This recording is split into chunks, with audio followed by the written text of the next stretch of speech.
What's up, Techno fam? Chana D, your Techno Dad here, and I've got breaking news for you. Polk Audio just released a brand new speaker line called Reserve, and they sent some of those speakers over to me to check it out for you. They sent a 5.0.2 Dolby Atmos setup, including the following models: a pair of R500 floor standing speakers, the RC350 center channel, a pair of R100 bookshelf speakers to use as surrounds, and a pair of R900 Dolby Atmos modules. We're going to take a look at these models in detail right after the jump.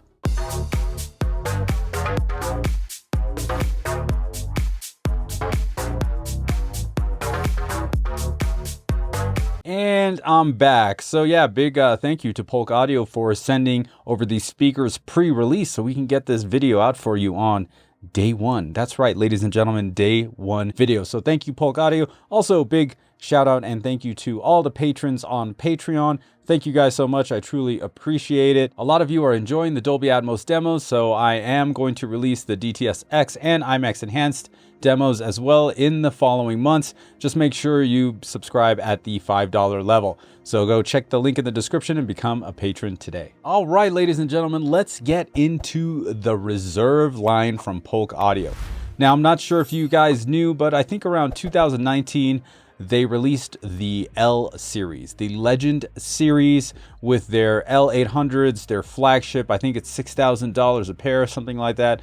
So what Polk Audio did was they took some of that technology and trickled it down into a smaller and more affordable package, and that, ladies and gentlemen, is the Reserve line. All speakers in the Reserve line use the same 1-inch high-definition Pinnacle ring radiator, except for the R900s where they use a 3/4 inch. It's the same design, same technology, just a little smaller for the Atmos module. They also use the same turbine cone they developed for the Legend series, which minimizes resonances between the 5500 to 6000 Hz range. Out of the models I have, the R500 tower and R100 bookshelf use the new patented X port, which frees up the cabinet from resonances.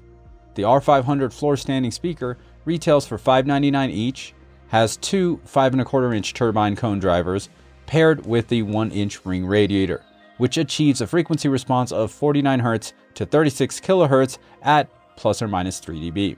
The R350 center channel retails for $5.49 and has four 4-inch turbine cone drivers with the 1-inch ring radiator, and achieves a frequency response of 75 to 35 kHz ±3 dB. The R100 bookshelf retails for $5.99 a pair and uses a 5¼ inch turbine cone with the 1-inch ring radiator and has a frequency response of 58 Hz to 39 kHz at ±3 dB.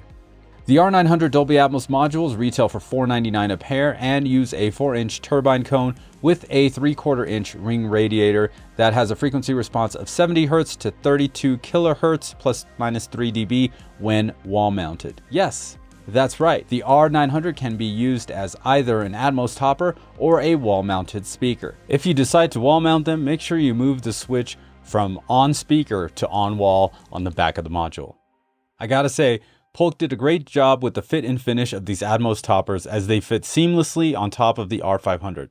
Good job, Polk. So this setup came in at around $2,800, which is definitely not cheap, but at least you still have the option of piecing the system together. Now, if you were thinking of going from bookshelf speakers as your mains to towers, you definitely can do that. $5.99 each is not that bad for tower speakers, especially ones that are giving this kind of output, and I'll tell you about that in just a minute. Another thing that's cool is that if you want bigger towers, they have the R600s and R700s, and they have a smaller, cheaper center channel. So Polk Audio went ahead and made a bunch of different models to fit different prices and budgets, so you have room to upgrade to this line and within the line itself, which I think is really cool. So I had the speaker system connected up, and the 5 ear level speakers are being powered by the Parasound A51, which is running 250 watts of clean power to all those speakers. And they're getting more than enough. They're getting more than they possibly need. And the R900 Atmos modules are being powered by the Marantz SR7015. Now, they didn't send me a subwoofer. They just sent me a 5.0.2. So I went ahead and used my dual 15-inch HT1508s from Rel as the subs, and of course the Marantz. I ran Odyssey and it dialed everything in, and the result is a pretty awesome experience, I gotta say. TV shows and movies definitely had a whole lot of power, punch, and clarity. Dialogue is clear and understandable coming from the center channel. There was not a time I wanted to reach for the remote to turn up the center volume, as everything was at a great perfect level. Now, I did angle the center channel up a few degrees using some foam wedges, which I would recommend to anyone that has a center channel that's lower than their TV and that's lower than their ear level. So definitely check that out if you haven't already. Now, I was kind of letting the speakers run in a little bit before I wanted to evaluate them. So I connected them up, and the wife and kid have been watching basketball game after basketball game. Has it always been like this? Are there like this many basketball games on a week? Like, this is a little bit crazy and overwhelming. I had no idea. Anyway, she's watching TV, and then they're watching basketball games, and the system sounded great. Like, I wasn't like thrown off. And then at the same time, yeah, for the price, I was a little impressed, but not a whole lot.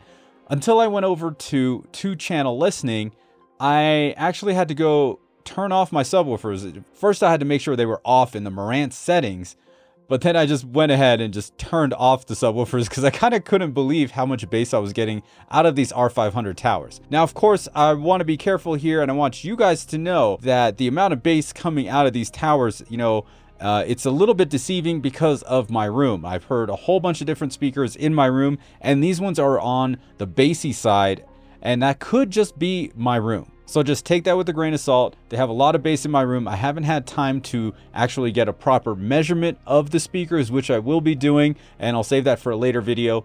But I gotta say, I was really impressed at the way this handled bass. Smooth bass going into punchy bass. Listen to anything Sade, and you get what I'm saying. And these speakers handle it with ease. So yeah, I can't wait to check out these R500s more in a 2-channel setup. I even have a really fancy integrated amp here that I got to unbox, so I'll probably be using it with that. And of course, I got all kinds of other speakers I can swap around, but these ones actually sound really nice. I like the little bit of extra bass that I'm hearing. Again, could be my room, and I can't wait to measure these things. I got a lot of other things on my plate, but look out for measurements of the R500 towers coming up soon.